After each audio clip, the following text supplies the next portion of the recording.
नमस्कार, मैं हूं कृतिका और पेश है आज की प्रमुख खबर। नोवल कोरोना वायरस के संक्रमण की रोकथाम एवं बचाव के लिए गठित संकट प्रबंधन समूह की बैठक संपन्न। मजदूर विरोधी संशोधन को तत्काल बदले सी राज्य सरकार, कहा पूर्व नेता प्रतिपक्ष अजय सिंह राहुल ने। मनरेगा योजना अंतर्गत जिले में 27,968 श्रमिकों को दिया गया रोजगार। सरहंग की हरकत से तंग परिवार ने पुलिस अधीक्षक से की फरियाद, हरिजन एक्ट की धमकी देकर हर रोज दी जाती है गाली। और कोल्हुरी में कोरोना मरीज मिलने के बाद सीधी हटवा खास से कंवरजी पटपरा रूट 21 दिनों के लिए पूर्णतः बंद किया गया। अब हलचल विस्तार से।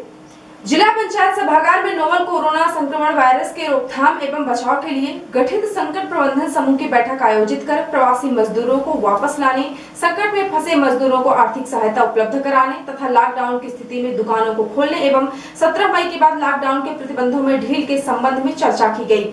समिति के सदस्यों द्वारा कोरोना वायरस के संक्रमण से बचाव एवं रोकथाम के लिए प्रभावी कदम उठाने पर सहमति व्यक्त की गई।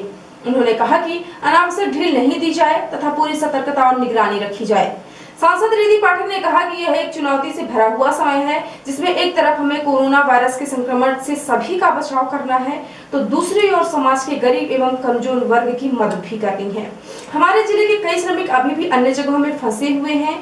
शासन स्तर से समन्वय स्थापित करते हुए उनके वापसी की व्यवस्थाएं की जाए। सांसद श्रीमती पाठक ने कहा कि बाहर से आने वाले प्रत्येक व्यक्ति की स्क्रीनिंग की जाए तथा कोरोना संदिग्ध होने पर उन्हें संस्थागत क्वारंटाइन सेंटर में ही रखा जाए। उन्होंने सभी पात्र श्रमिकों को प्रवासी मजदूर सहायता योजना का लाभ देने के लिए कहा है। सांसद ने कहा कि यह संक्रमण अभी कुछ और महीने तक रहने की संभावना है। ऐसे में लोगों को सुरक्षित रखने के उपायों के विषय में सतत रूप से जागरूक करते रहें। सांसद श्रीमती पाठक ने गरीब एवं कमजोर वर्ग के लोगों का विशेष ख्याल रखने के लिए तथा सभी आवश्यक सुविधाएं उपलब्ध कराने के लिए कहा है। कलेक्टर रविंद्र कुमार चौधरी ने बताया कि जिले के ग्राम कोल्हुरी में एक कोरोना संक्रमित मरीज पाया गया है। इसके उपरांत संक्रमित मरीज के घर को एपिसेंटर घोषित करते हुए इसे व्यवहारिक दूरी के क्षेत्र को कंटेनमेंट एरिया घोषित किया गया है। कंटेनमेंट एरिया के अंतर्गत पूर्ण रूप से आवागमन प्रतिबंधित किया गया है। गठित दलों के द्वारा घर घर सर्वे किया जाकर लोगों का स्वास्थ्य परीक्षण किया गया है। एंट्री एग्जिट पॉइंट पर स्वास्थ्य कर्मचारियों द्वारा सतत स्क्रीनिंग की जा रही है। इसके साथ ही कोरोना संक्रमित व्यक्ति की प्राथमिक एवं द्वितीय कॉन्टैक्ट ट्रेसिंग का कार्य किया जा रहा है। शासन द्वारा निर्धारित प्रोटोकॉल के अनुसार मरीज के सीधे संपर्क में 12 व्यक्ति हाई रिस्क कैटेगरी आए थे। उन सभी व्यक्ति को जीएनएम हॉस्टल में संस्थागत क्वारंटाइन किया गया है तथा उनके स्वास्थ्य पर निगरानी रखी जा रही है। इसके साथ ही मरीज के साथ जो अन्य श्रमिक बस से आए थे, उनके स्वास्थ्य की भी निगरानी की जा रही है। मरीज अभी स्वस्थ है। पुलिस अधीक्षक आर.एस. बेलवंशी ने बताया कि सभी थाना क्षेत्रों में पुलिस वाहनों के माध्यम से लोगों को कोरोना वायरस के संक्रमण से रोकथाम के लिए जागरूक किया जा रहा है। इसके साथ ही जिले की सभी सीमाओं पर कड़ी चौकसी रखी जा रही है तथा पूरे जिलों में लॉकडाउन के निर्देशों का कड़ाई से पालन किया जा रहा है। उन्होंने स्पष्ट किया है कि इस व्यवस्था का कड़ाई से पालन किया जाएगा तथा निर्देशों के उल्लंघन पर कड़ी वैधानिक कार्रवाई की जाएगी। बैठक में मुख्य कार्यपालन अधिकारी जिला पंचायत एबी सिंह, अपर कलेक्टर डीपी बर्मन, सामाजिक कार्यकर्ता शरण सिंह चौहान, रुद्र प्रताप सिंह, देवेंद्र सिंह, पुष्पराज सिंह, धर्मेंद्र शुक्ला, के तिवारी, डॉक्टर अनूप मिश्रा सहित प्रशासनिक अधिकारी एवं अशासकीय सदस्य उपस्थित रहे। पूर्व नेता प्रतिपक्ष अजय सिंह ने एक विज्ञप्ति जारी करके कहा है कि भाजपा सरकार ने हाल ही में श्रम कानून में बदलाव कर किसानों के बाद अब मजदूरों का शोषण करने की अमीरों को खुली छूट दे दी है। श्री सिंह ने कहा कि अपने को किसानों और मजदूरों का हितैषी बताने वाली भाजपा सरकार मुंह में राम बगल में छुरी कहावत चरितार्थ कर रही है। श्री सिंह ने कहा कि श्रम कानूनों में जो बदलाव किए गए हैं वो अलोकतांत्रिक तरीके से बड़े लोगों को सुविधाएं देने के लिए हैं। इतने बड़े बदलाव के लिए न तो मजदूर संगठन, राजनीतिक दलों और यहाँ तक कि विधानसभा सत्र का भी इंतजार नहीं किया गया। श्री सिंह ने कहा कि कोरोना से हो रही मौत के सन्नाटे और भय के बीच उसे एक अवसर मानकर मोदी और शिवराज सरकार इस देश के अन्नदाता और निर्माण की नींव मजदूरों को गुलामी के दौर में ले जा रहे हैं। उन्होंने कहा कि हमेशा से यह कहा जाता रहा है कि वह बड़े लोगों की पार्टी है। यह मंडी अधिनियम और श्रम अधिनियम जैसे कानूनों में संशोधन से स्पष्ट हो गया है। भाजपा अब इस प्रदेश को गुलामी और शोषण के दौर में ले जाना चाहती है। पूर्व नेता प्रतिपक्ष श्री अजय सिंह ने कहा कि हाल ही में श्रम कानून में जो बदलाव किए गए हैं उनमें महत्वपूर्ण यह है कि अगर नियोक्ता मजदूरों को न्यूनतम वेतन न दे सके तो उस पर कोई कार्रवाई नहीं होगी। पहले ऐसा करने पर 6 माह की जेल और 7 गुना जुर्माने का प्रावधान था। इसी तरह दुकान स्थापना अधिनियम 1958 में संशोधन के अनुसार सुबह 6 बजे से रात 12 बजे तक दुकान कारखाने खुल सकेंगे। इन दुकानों में जो काम करेंगे उनकी कितनी शिफ्ट होगी, कितने घंटे की शिफ्ट होगी, यह न तो स्पष्ट है और न ही बताया गया है कि ऐसा होने पर क्या कार्यवाही होगी। अब 100 मजदूरों वाला उद्योग कभी भी बंद हो सकता है, उसके लिए इजाजत नहीं लेनी होगी। श्री सिंह ने कहा कि संशोधन बताते हैं कि देश में तानाशाही तरीके से शासन चलाने का दौर शुरू हो गया है। मजदूर दिवस महीने में शिवराज सरकार ने श्रम कानून में शोषण उन्मुखी संशोधन कर उन्हें फिर से बंधुआ मजदूर बनाने का तोहफा दिया है। श्री सिंह ने आश्चर्य व्यक्त करते हुए कहा है कि जो कानून चर्चा बहस के बाद विधानसभा में पारित किया गया है, उसे मात्र अधिसूचना जरिए बदल देना, वह भी मजदूरों के हितों पर कुठारघात करने वाला, पूरी तरह अलोकतांत्रिक है। उन्होंने कहा कि किसान मजदूर विरोधी बदलावों को तत्काल बदला जाए, नहीं तो भाजपा के विरुद्ध एक नई क्रांति का शंखनाद होगा, जिससे गद्दारों के साथ भाजपा भी जमीनों-दोज हो जाएगी। जिले में शासन के निर्देशानुसार मनरेगा योजना के तहत अधिक से अधिक जरूरतमंद श्रमिकों को रोजगार उपलब्ध कराने हेतु कलेक्टर रविंद्र कुमार चौधरी के निर्देशन में मुख्य कार्यपालन अधिकारी जिला पंचायत देवी सिंह के नेतृत्व में ग्राम पंचायतों में कार्य प्रारंभ कराए गए हैं। इन कार्यों में लगातार श्रमिकों की संख्या में बढ़ोतरी दर्ज कराई जा रही है। जिले में 13 मई को 2917 कार्यों के माध्यम से 27,968 श्रमिकों को रोजगार उपलब्ध कराया गया है। मुख्य कार्यपालन अधिकारी ग्रामीण यांत्रिकी सेवा हिमांशु तिवारी ने बताया कि जनपद पंचायत सीधी 1364 कार्यों के माध्यमों से 8764 श्रमिकों को कार्य दिया गया है। इसी तरह जनपद पंचायत सिहावल में 551 कार्यों के माध्यम से 5869 श्रमिकों को, जनपद पंचायत रामपुर नैकिंग में 456 कार्यों के माध्यम से 5117 श्रमिकों को, जनपद पंचायत मझौली में 324 कार्यों के माध्यम से 4671 श्रमिकों को तथा जनपद पंचायत कुसमी में 222 कार्यों के माध्यम से 3647 श्रमिकों को रोजगार दिया गया है।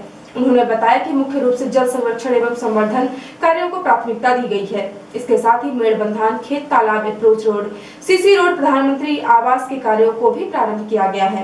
कार्यपालन यंत्री श्री तिवारी ने बताया कि जिला दंडाधिकारी के निर्देशानुसार कार्य के दौरान सोशल डिस्टेंसिंग, 2 व्यक्तियों के बीच न्यूनतम 1 मीटर की दूरी के अनुपालन और चेहरे को अनिवार्य रूप से मास्क या गमछे से आदि से ढककर कार्य किया जा रहा है।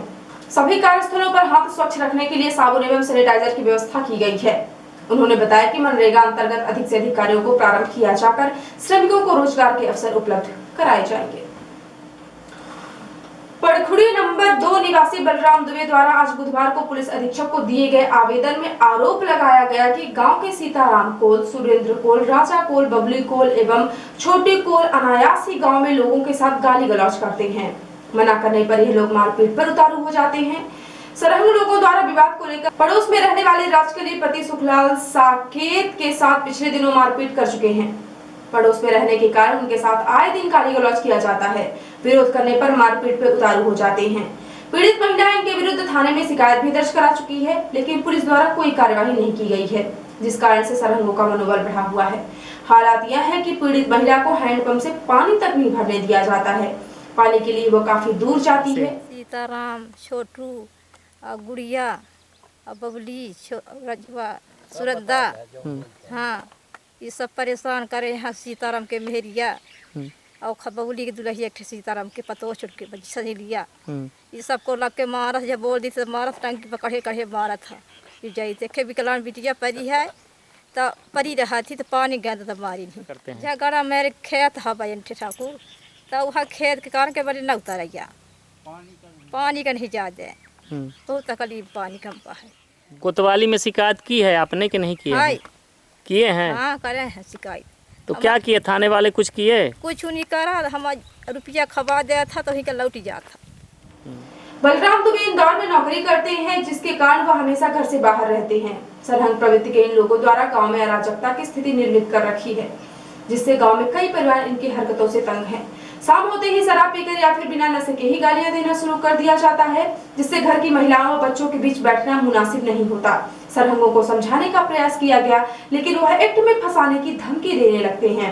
इसके पहले भी गांव के कुछ लोगों को उनके साथ मारपीट कर चुके हैं और उनके खिलाफ झूठा हरजल एक्ट का मामला दर्ज करा चुके हैं। तो मेरे पास ये लोग फोन करते हैं कि यहाँ तो लोग डरते हैं इन लोगों को कि अगर कुछ भी शिकायत कर देंगे तो ये लोग मारपीट या कुछ भी करेंगे। इसलिए ये लोग मेरे पास फोन करते हैं। मैं 100 नंबर को लगाता हूँ और 100 नंबर लगाने के बाद वहाँ से जो पुलिस आती है और जो भी कार्रवाई है करके ना करके मिल के चले जाते हैं। इनको थाने पे बुलाते हैं। इनको न्याय नहीं मिलता? इनको न्याय नहीं मिलता। इसीलिए तो मैं बता रहा हूँ, आप लोगों का सहारा लिया, सबका प्रशासन सबको निवेदन कर रहा हूँ कि इनकी मदद की जाए, इनके साथ न्याय न हो और हमारे यहाँ पे ये जो हैं ये गाली दिए, हमारी मर्यादा को हमारी बहन बेटियां सब सुनती रहती हैं। हम लोग इतने बड़े अभद्रता करते हैं। अभद्रता बहुत परेशान हो गए साहब, बहुत परेशान हो गए। अभद्रता इतनी बुरी तरह से गाली देते हैं कि जिसको आप लोग सुनेंगे, मैं भी आईडी वीडियो तो नहीं बना सकता, आईडी और दिखा सकता हूँ किसी दिन छुप के। इतनी खतरनाक गालियाँ देते हैं कि रुकते खड़े हो जाएंगे। यहाँ पर ये साकेत महिला बता रही हैं कि उनके साथ ये पड़ोस में रहने वाले कुछ लोग उनके साथ अभद्रता करते हैं। क्या सच्चाई है इसमें? नहीं साहब, ये सच्चाई तो ज़रूर है, गाली गलौज जरूर होती बन लाख है, और पानी अनखा जरूर बंद है, पानी की खातिर अनखा जाकर संदेह है। पीड़ित परिवार पुलिस अधीक्षक से फरियाद किया है कि सरहंगों के विरुद्ध अगर कार्यवाही नहीं की गई तो किसी दिन उनके परिवार के साथ अप्रिय घटना हो सकती है। गांव के ही बैजनाथ राम द्विवेदी एवं बस गोपाल पांडे ने बताया कि सरहंगों के व्यवहार से गांव में अशांति का माहौल बना रहता है। सीधी जिले में कोरोना पॉजिटिव मरीज मिलने से पूरे जिले में सनसनी फैल गई है, जिसके बाद जिला पुलिस प्रशासन पूरी तरह से हरकत में आ चुका है और संक्रमित क्षेत्र को हाई अलर्ट कर दिया गया है। वहीं हटवा खास से कमरजी पटपरा मार्ग को 21 दिनों के लिए आवागमन को पूर्णतः बंद कर दिया गया है। साथ ही कोल्हुडी मार्केट को भी प्रतिबंधित कर दिया गया है। लोगों से लॉकडाउन के नियमों का पालन करने के साथ ही घर पर रहने की अपील की जा रही है। और अब पेश है प्रादेशिक हलचल। प्रदेश में संक्रमितों की संख्या 4000 पार, 2111 एक्टिव मरीज। अस्पताल में 1935 लोगों ने कोरोना को हराया। मध्य प्रदेश महाराष्ट्र की सीमा पर हजारों लोगों की भीड़, ट्रकों में भरकर लोगों को प्रदेश भेजा जा रहा। रीवा में श्रमिकों को लेकर जा रहे ट्रकों की भिड़ंत में एक की मौत, 15 घायल। और छतरपुर के बड़गांव में मुंबई से लौटे युवक को पत्नी और पिता ने घर में घुसने से रोका, 104 पर सूचना देकर कराया भर्ती। और अब पेश है राशि हलचल। वित्त मंत्री ने 15 ऐलान, 45 लाख छोटे उद्योगों को 3 लाख करोड़ का कर्ज। टीडीएस में कल से 25% की कटौती। चिदंबरम ने कहा, वित्त मंत्री के भाषण में गरीबों और प्रवासी मजदूरों के लिए कुछ भी नहीं। एक हफ्ते और लॉकडाउन बढ़ा तो देश के 1/3 परिवार सड़क पर आ जाएंगे। कामकाजी आबादी के 25% लोग होंगे बेरोजगार। और 2 भारतीय कंपनियां कोरोना इलाज में मददगार रेमडेसिविर बना सकेंगी। यह दवा संक्रमितों पर 5 दिन में असर दिखाती है। और अब पेश है प्रमुख हलचल। नोवल कोरोना वायरस के संक्रमण की रोकथाम एवं बचाव के लिए गठित संकट प्रबंधन समूह की बैठक संपन्न। मजदूर विरोधी संशोधन को तत्काल बदले से राज्य सरकार, कहा पूर्व नेता प्रतिपक्ष अजय सिंह राहुल ने। मनरेगा योजना अंतर्गत जिले में 27,968 श्रमिकों को दिया गया रोजगार। सरहंग की हरकत से तंग परिवार ने पुलिस अधीक्षक से की फरियाद। हरिजन एक्ट की धमकी देकर हर रोज दी जाती है गाली। और कोल्हुडी में कोरोना मरीज मिलने के बाद सीधी हटवा खास से कमरजी पटपरा रूट 21 दिनों के लिए पूर्णतः बंद किया गया। तो ये थी आज की खास हलचल। यदि आप हमारे न्यूज फेसबुक पर देखते हैं तो हमारे फेसबुक पेज को लाइक और फॉलो करें, और यदि आप न्यूज यूट्यूब पर देखते हैं तो हमारे यूट्यूब चैनल को लाइक, शेयर और सब्सक्राइब करें। साथ में बेल आइकॉन प्रेस कर लें ताकि जब भी न्यूज चैनल पर अपलोड हो आपको उसका नोटिफिकेशन मिल जाए। यदि आप ताजी न्यूज वेब पोर्टल पर पढ़ना चाहते हैं तो लॉग इन करें www.ntvindianews.com। सीधी एवं विद्युत क्षेत्र की प्रत्येक न्यूज को सबसे पहले पाने के लिए जुड़े रहें नवीन नेटवर्क सिटी चैनल के साथ। नमस्कार।